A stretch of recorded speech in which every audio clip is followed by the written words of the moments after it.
Buenas tardes a todos, espero que se encuentren muy bien. Esta es mi actualización de la situación del frente en la guerra de Ucrania para el día 27 de enero de 2024. Y el día de hoy a lo largo de las últimas 48 horas han ocurrido distintos acontecimientos a lo largo del frente, distintos movimientos, distintos avances y distintas acusaciones muy graves. Y todo eso lo vamos a ir detallando el día de hoy. Pero me gustaría iniciar el video de hoy con la zona del noreste de Ucrania, específicamente en todo el frente de Kharkov y Kupiansk, porque en las últimas horas se han reportado un par de avances interesantes en toda esta área por parte del ejército ruso. Y primero me gustaría ir a un lugar que hemos estado comentando bastante en la última semana, y hablo específicamente de todo este frente de Krokmalnia, donde, como comenté hace un par de días, los rusos han logrado un par de avances bastante interesantes y que el día de hoy estos avances se han incrementado. Y me gustaría ir al mapa de Divgen. Divgen es un mapa ruso que reportó a lo largo del día de hoy que las fuerzas rusas habían avanzado a lo largo de esta carretera, la H26, y que lograron empujar a las fuerzas ucranianas y que las expulsaron de este pueblo de acá. Este pueblo que podemos ver acá, que se llama Tabaivka. Lo que sale en el reporte de Divgen es bastante interesante. Primero me gustaría mostrar lo que muestra Suryak Maps, señalar lo que muestra Suryak Maps, que es lo mismo que los rusos han ocupado este pueblo. Sin embargo, hay una situación muy rara, porque si es que uno lee el reporte de Divgen, no señala específicamente que los rusos han ocupado el pueblo, sino que simplemente han expulsado a las fuerzas ucranianas, que no es lo mismo. Sé que esto ya para lo que llevamos de guerra comentando la guerra, debería ser algo que debiese estar un poco claro, pero de vez en cuando hay que reiterarlo. No es lo mismo expulsar a tu adversario de uno de estos pueblos a tú ocuparlo, debido a que muchas veces vemos que estos pueblos quedan en la zona gris, debido a que hay a veces un periodo entre que un bando desocupa un pueblo hasta que el otro hasta que el otro bando lo toma. Muchas veces hay un desfase de un par de días, pero también hemos visto en esta guerra que a veces estos pueblos quedan desocupados por un largo tiempo y por eso hay que hacer esa distinción. Por eso me parece interesante que tanto el mapa de Divgen como también el mapa de Suryak Maps, como veamos acá, muestran que Tabaivka está bajo control ruso, este pequeño pueblo, porque si es que uno va al reporte de Divgen, lo que ellos señalan es que efectivamente los rusos expulsaron a los ucranianos de esta zona, o sea, eso parece 100% claro, pero que no hay claridad sobre si es que los rusos han ocupado estas posiciones. Dicen que han comenzado a ocupar algunas posiciones dentro del pueblo, pero no hablan de controlarlo completamente.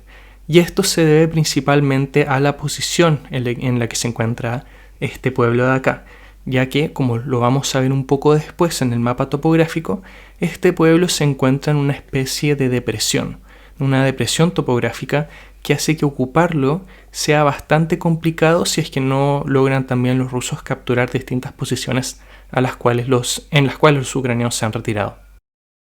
Acá en el mapa topográfico de Ucrania podemos ver que el pueblo de Tabaivka está a 108 metros sobre el nivel del mar, mientras que posiciones ucranianas están a 188 o incluso en algunos puntos alrededor de casi 200 metros sobre el nivel del mar, lo que es una diferencia bastante grande, especialmente cuando consideramos la proximidad de estas alturas a lo que es el pueblo en sí. Y eso, por razones más o menos obvias, hace que sea muy difícil entrar al pueblo y ocuparlo. También, es la misma dinámica en la que se encontraban los ucranianos anteriormente. Los rusos ocupaban posiciones al este de Tabaivka que se encontraban también sobre los 160 metros sobre el nivel del mar. De igual manera, los ucranianos se mantuvieron en este pueblo por un tiempo, pero eventualmente tuvieron que abandonarlo por las dificultades que conlleva tener que mantener ese tipo de posiciones en una depresión topográfica.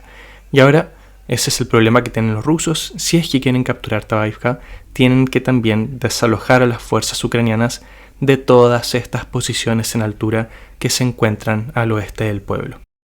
Como les digo, es bastante particular que veamos esta situación en los distintos mapas, porque lo que señalan esas mismas fuentes en su análisis es que todavía no controlan el pueblo debido a esta situación, pero simplemente veamos cómo va evolucionando esta situación en los próximos días. Es posible también que los rusos en algún momento en las próximas horas vayan a capturar el pueblo, pero después que eventualmente tengan que abandonarlo por fuego de artillería, por las posiciones ucranianas, etc. Hay que ver cómo avanza toda esta dinámica y veamos cómo termina saliendo todo esto de la captura de Tabaivka para el ejército ruso, o si es que eventualmente se queda en lo que es la zona gris. Pero estos últimos avances rusos también nos llevan a poner la lupa o poner la atención en otros pueblos que hemos comentado anteriormente, y hablo específicamente de Kislivka y de Kotlyarivka, dos pueblos que se encuentran en una posición muy incómoda, ya que vemos como estos dos pueblos están, por así decirlo, como en un semicírculo, y eso hace que sea muy fácil atacarlos desde distintas direcciones y que obviamente todo eso deja a las fuerzas ucranianas en una posición muy vulnerable. Sé que lo comenté hace un par de días, pero en estos dos pueblos también se da una dinámica interesante con todo lo que tiene que ver con la altura, porque Kotlyarivka se encuentra en un punto relativamente bajo en comparación a lo que es, por ejemplo, este pueblo que está un poco más adelante. Kotlyarivka está a 150 metros sobre el nivel del mar, mientras que Kislivka se encuentra a 200, y lo comenté hace unos videos, pero lo vuelvo a comentar. Es muy probable que los rusos no puedan tomar Kotlyarivka, o que sea difícil tomar Kotlyarivka sin antes tomar Kislivka debido a estas diferencias en altura. Así que lo más probable es que estamos viendo que los rusos buscan avanzar más y más hacia la retaguardia ucraniana. Como podemos ver, estos avances hacia Tabaivka ponen a los rusos bastante cerca de prácticamente la espalda de las fuerzas ucranianas, y quizá lo que estamos viendo acá es que los rusos están intentando forzar a las fuerzas ucranianas a que tengan que abandonar estos pueblos, que tengan que abandonar estas posiciones, para así que los rusos no tengan que asaltar estos dos pueblos de manera directa, porque, por lo que acabo de comentar, serían asaltos relativamente difíciles. A lo largo de la última semana hemos visto cómo efectivamente Rusia ha encontrado este nuevo eje de avance en toda esta zona que hemos estado comentando, y que está tratando de ejercer un grado importante de presión, quizá no solamente obviamente está el objetivo de penetrar en esa zona, pero también se comenta mucho que más allá de querer alcanzar algún objetivo específico acá, la idea también es obligar a las fuerzas ucranianas a ir nuevamente con todo esto que hemos visto bastante a lo largo de los últimos meses, de ir moviendo tropas a lo largo del frente para ir tapando distintos hoyos, y que al mover estas tropas que otros lugares queden vulnerables, etcétera, etcétera, etcétera. Pero aparte de toda esta zona, hemos recibido noticias sobre un lugar del frente donde hace mucho que no se reportaba ningún avance por parte del ejército ruso.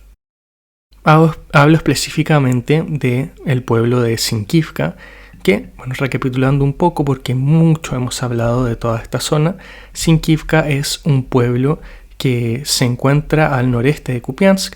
Recordemos que Kupiansk es el gran objetivo de momento del ejército ruso en la zona de Kharkov. Kupiansk es un punto logístico muy importante para las Fuerzas Armadas de Ucrania, y también lo fue para los rusos cuando ellos ocupaban estas posiciones. Y de hecho, cuando Ucrania recaptura Kupiansk, vemos que Rusia se ve obligada a abandonar prácticamente todo el frente de Kharkov. Si es que vamos al mapa de Deep State UA, podemos ver un poco lo que era el control ruso en la zona de Kharkov. Vimos que los ucranianos llegaron de manera bastante rápida a Kupiansk, tomaron el pueblo, y luego los rusos tuvieron que abandonar muchas posiciones. No digo que si es que los rusos capturan Kupiansk vaya a ocurrir exactamente lo mismo, son dinámicas completamente distintas, pero de igual manera es un punto extremadamente importante para el ejército ucraniano, y por eso vemos que hace meses los rusos presionan en esta dirección. ¿Qué es lo que ha pasado?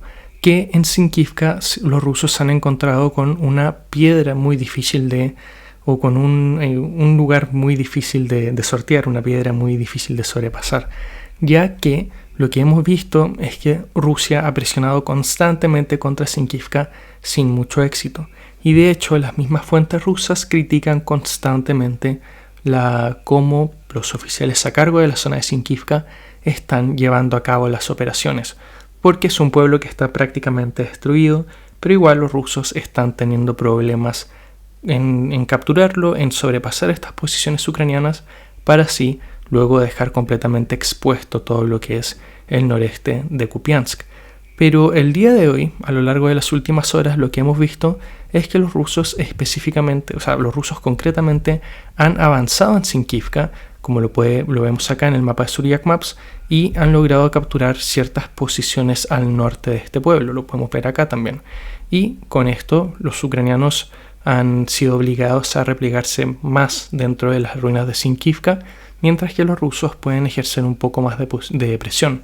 Estas son posiciones que los rusos ya han controlado anteriormente, pero que se han visto obligados a abandonar debido a contraataques ucranianos. Y toca ver si es que nuevamente vemos que se da la misma dinámica, que Rusia ocupa posiciones nuevas, o sea, que ocupa estas mismas posiciones que ocupó antes, y que luego debe abandonarlas, o si es que efectivamente ahora vemos que hay una seria intención de capturar Sinkivka y que quizá hay una operación que pueda tener un poco más de éxito. Eso todavía está por verse. Sabemos que los rusos han transportado muchas tropas hacia Kharkov.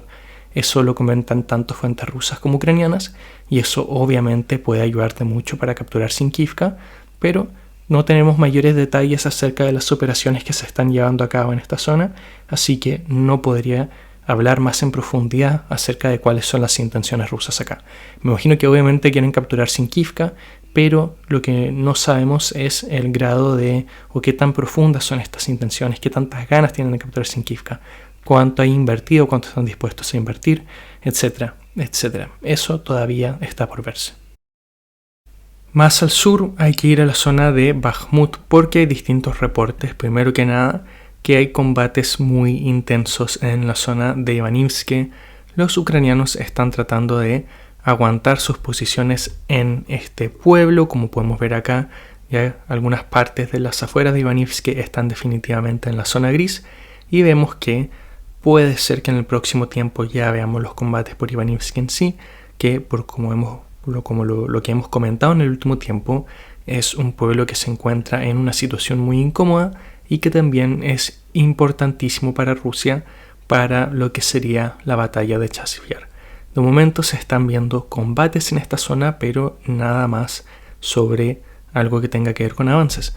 Lo mismo pasa con Bogdanivka, este pueblo que está repartido con un 40% bajo control ucraniano, un 10% en una zona gris, un 40%, 45%, 50% bajo control ucraniano, un 15%, 20% bajo la zona gris y el resto bajo control ruso.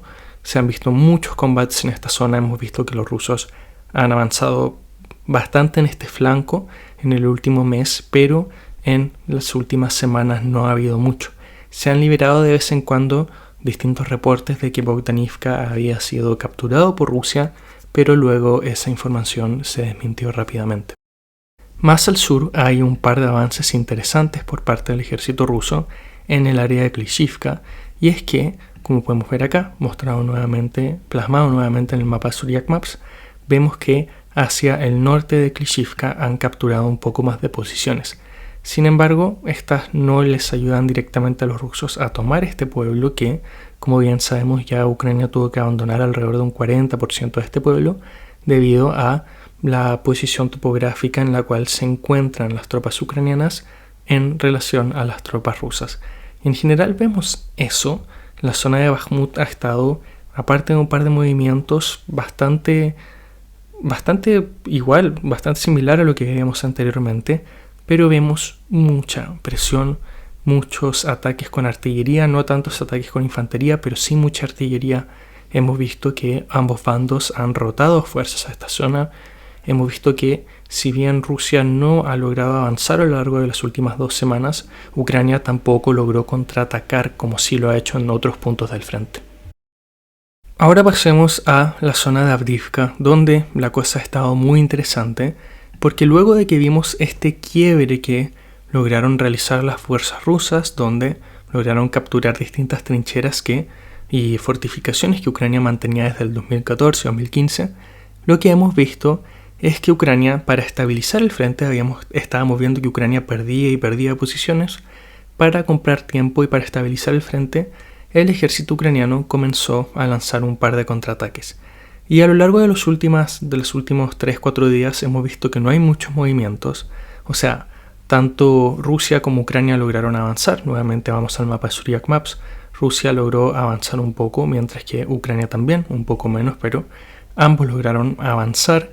Hemos visto que el frente está relativamente más estable, entonces parece ser que estos contraataques lograron liberar un poco de presión a las fuerzas ucranianas que estaban tratando de recomponer las líneas defensivas, porque, como lo comentamos anteriormente, estaba este riesgo de que si es que no se lograran establecer nuevas líneas, que Ucrania tuviese que abandonar una parte importante de Avdiivka.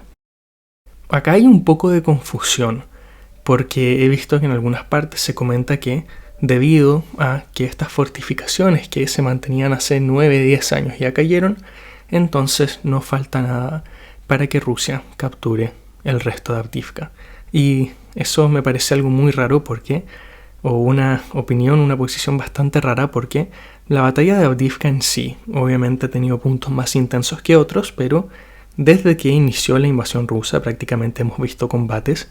Las líneas rosadas son estas zonas que controlaba Rusia para el 2014, las líneas rojas son las que han capturado desde febrero del 2022, y los ucranianos desde que partió la invasión rusa saben que los rusos van a ir, o que ya lo estamos viendo, pero hace tiempo que lo estamos viendo, pero ya prácticamente desde que inició esta guerra ya había iniciado la batalla por Avdiivka. Obviamente, como comenté recién, la intensidad ha ido variando bastante. Esta nueva ola que hemos visto de combates en Avdiivka viene de octubre, pero lo que voy con todo esto es que Ucrania ha estado preparando nuevas fortificaciones al menos 2 años. ¿A qué me refiero? ¿Por qué digo todo esto? Es porque hay muchas líneas y posiciones que se han ido estableciendo desde que comenzó esta guerra, así que pensar que está todo por caer solo porque cayeron estas posiciones que estaban bajo control ucraniano desde mucho antes, fortificaciones establecidas desde mucho antes, me parece un poco iluso. Además, no hay que pensar que, quizá hay una confusión un poco con todo esto que íbamos comentando de perder líneas, la necesidad de establecer nuevas líneas defensivas. A lo que iba con todo esto yo, y a lo que supongo que iban las otras fuentes cuando comentaban esto, tanto fuentes ucranianas como fuentes rusas y otras fuentes quizá neutrales, es a que estas fortificaciones y distintas líneas tienen que ser ocupadas por tropas, y muchas veces la reagrupación puede ser muy difícil, y si las reagrupaciones no se organizan bien con tiempo, todas estas fortificaciones que estuviste preparando de igual manera tienen que terminar siendo abandonadas porque no tienes bien desplegadas sus tropas. Y ese es el riesgo que existía en la zona de Avdiivka. No era que, cayó esta línea defensiva del 2014, ahora pongámonos a construir fortificaciones. No es así, para nada. Las zonas fortificadas dentro de Avdiivka llevan mucho tiempo preparándose. Y quizá lo más importante es el hecho de que Avdiivka es una ciudad. Estas típicas ciudades soviéticas cercanas a zonas industriales con estos grandes edificios de concreto de distintos materiales que uno los ve, y los vimos en la batalla de Bakhmut, son prácticamente inderribables y se terminan convirtiéndose en fortalezas para quien sea que los ocupa. Yo creo que cualquiera que ha visto, que siguió la batalla tanto de Mariupol como de Bakhmut como de distintas otras batallas, sabe que las batallas dentro de ciudades en Ucrania, donde están estos edificios y estas zonas industriales y zonas residenciales, etc., se convierten en combates urbanos muy complicados y muy largos. Entonces, claro, vimos que cayó esta línea defensiva muy importante que permitió a los rusos entrar de manera bastante contundente dentro de Avdiivka, pero no por eso vamos a ver una resolución rápida de la batalla, y no por eso se convierta en algo fácil.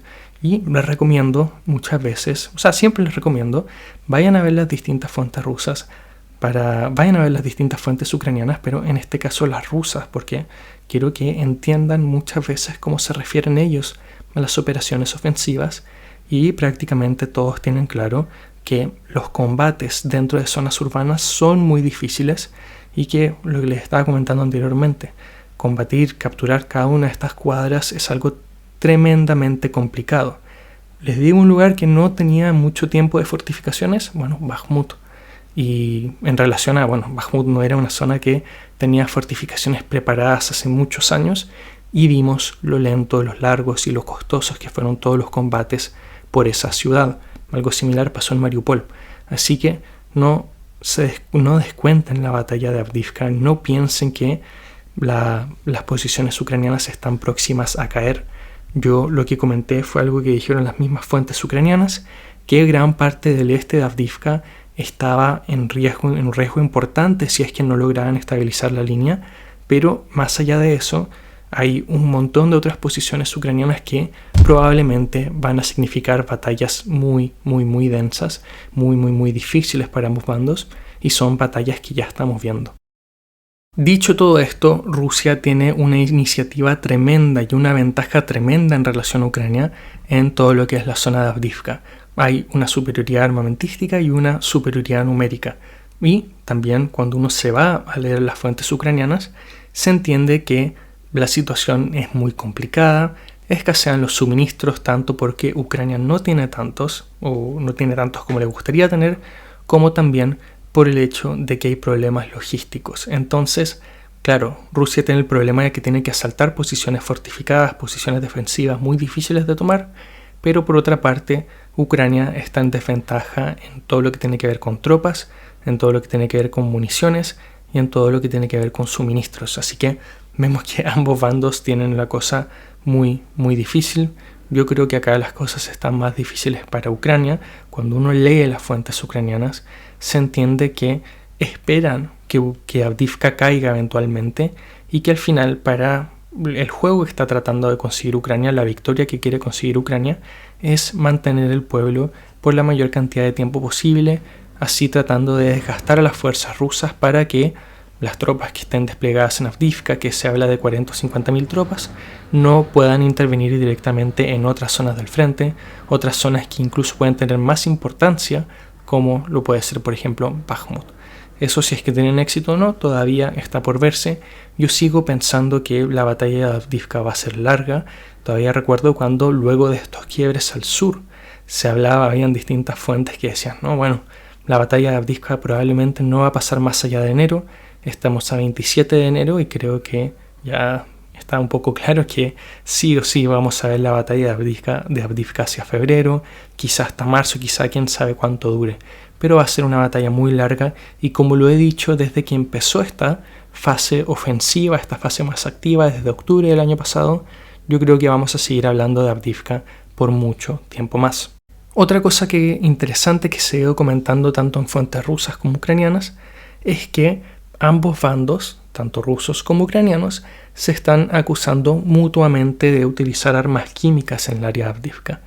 Sobre los detalles del uso de este armamento no he visto mucho, pero lo que sí sé es que a lo largo de esta guerra se han liberado varias imágenes de tanto el ejército ucraniano como el ejército ruso utilizando armas químicas contra sus oponentes, armas que están prohibidas. Muchas veces este tipo de artefactos se lanza desde drones y, me tocó ver una vez un video de la reacción de tropas que eran impactadas por este tipo de armamento y era algo realmente terrible. Pero al parecer ambos ejércitos están utilizando estas estrategias para lograr tener un poco de ventaja en la zona de Avdiivka. Y por último, un poco más al sur, en la zona de Pervomaivsk, este pueblo que se encuentra, dependiendo de qué punto de Avdiivka uno quiere tomar, pero uno puede ir al suroeste o directamente al oeste de Avdiivka, este pueblo de acá donde hemos estado viendo que hay combates muy intensos. En esta zona, las fuentes ucranianas como Deep State UA, quien maneja este mapa de acá, hablan de que la situación está muy complicada y que los rusos han avanzado. Sin embargo, en su mapa no señala cuáles son estos supuestos avances rusos. Pero si es que vamos al mapa de Suryak Maps, él muestra estos avances de acá a lo largo de distintas posiciones ucranianas en Pervomaivsk, así que ahí se llenaría un poco ese vacío de información. En definitiva, los rusos han avanzado un poco en dirección a Pervomaivsk y siguen presionando para seguir metiéndose más y más dentro de este pueblo que se ha convertido en en una de estas zonas protagonistas de lo que han sido los combates en los últimos días. Y ya hacia cerrando un poco el video del día de hoy, quiero volver a todo lo que es la zona del noreste, específicamente a la zona de Kupiansk, porque mientras grababa el video de hoy, los ucranianos, las fuentes ucranianas han señalado un poco más de la situación en la zona de Tabaivka y Berestove también, que es lo más interesante. No muestran más avances en esta zona, pero sí en el reporte de Deep State UA, reporte que debe tener un par de minutos, conceden que los rusos están avanzando en esta dirección y que puede ser que en el próximo tiempo terminen capturando Tabaivka. Y hablando de que este pueblo es extremadamente pequeño y que no debe contener más de 2 o 3 casas. Ese es el análisis ucraniano. Pero lo que me llama más la atención es que también comentan que los rusos pueden comenzar a asaltar en el próximo tiempo el pueblo de Berestove y que están lanzando fuertes ataques de artillería contra las posiciones ucranianas en esta zona, lo que indica que quizá dentro de las próximas horas vamos a empezar a ver asaltos contra este pueblo de ahí. Pero eso ha sido el video del día de hoy. Muchas gracias por ver. Espero que tengan una muy bonita tarde y que nos vemos mañana. Adiós.